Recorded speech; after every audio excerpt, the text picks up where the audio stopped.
Welcome back to our social ethics. One lecture, we're going to talk about abortion. We're going to talk about the philosophical view. This view goes back to Hegel and the Enlightenment as well. Marxism is like the extension of Hegelianism. There's this other movement, what we've already talked about, existentialism. And existentialism, historically, as we know it, is actually a rejection of Hegelianism. Soren Kierkegaard, the philosopher, in his famous work Either Or, rejects Hegelianism as devaluing the individual and thinks of life as these decisions.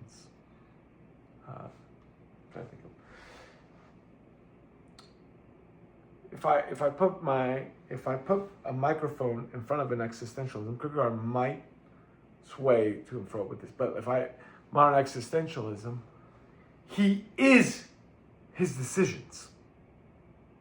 Every time he comes to a fork in the road, every time there comes an either or, that either or is important because it forces him to make a decision. And when he makes a decision, he becomes who he is. So if you're a Hegelian and you're getting rid of the either ors, what you're really doing, as we see with communism and socialism, is you're getting rid of the individual.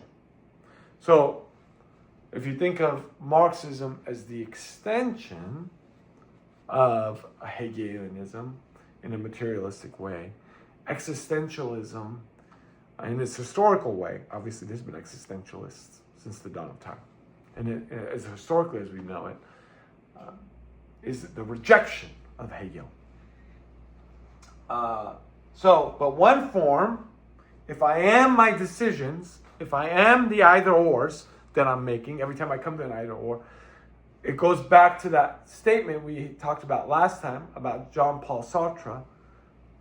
Existence precedes essence. Existence precedes essence. Remember what we talked about last time when we said, there's a distinction between the particulars and the essence. The essence is what makes the thing the thing.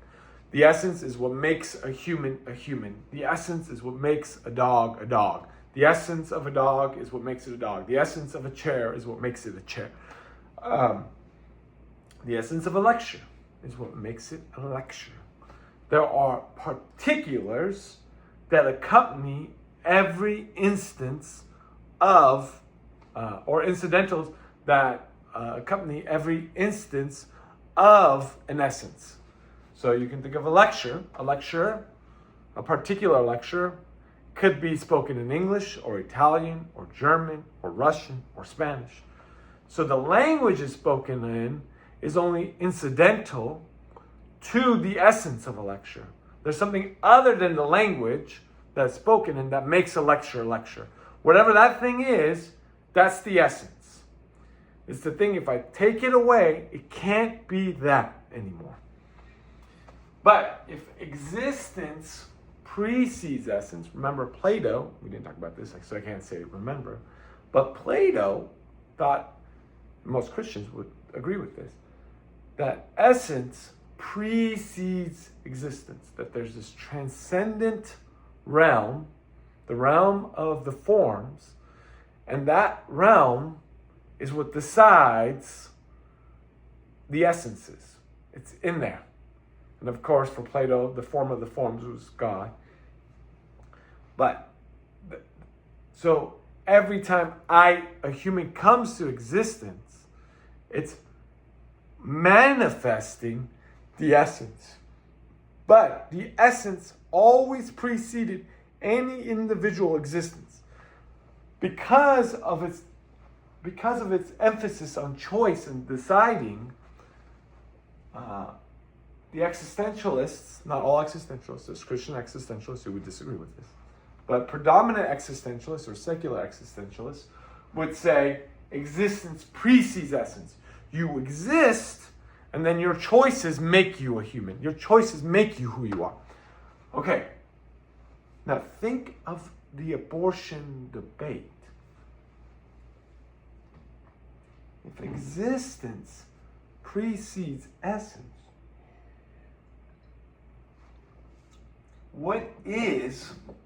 could I call the child in the womb a child? I couldn't call it a child. Why? Because it hasn't made any choices. It just exists. It doesn't have the essence of human yet. It just exists. Since it hasn't done the existential project, it hasn't gone through life, it hasn't decided things. It just exists. It doesn't have essence yet, and you couldn't rightfully call it a human. Part of the abortion debate as well is that incredible importance of choice.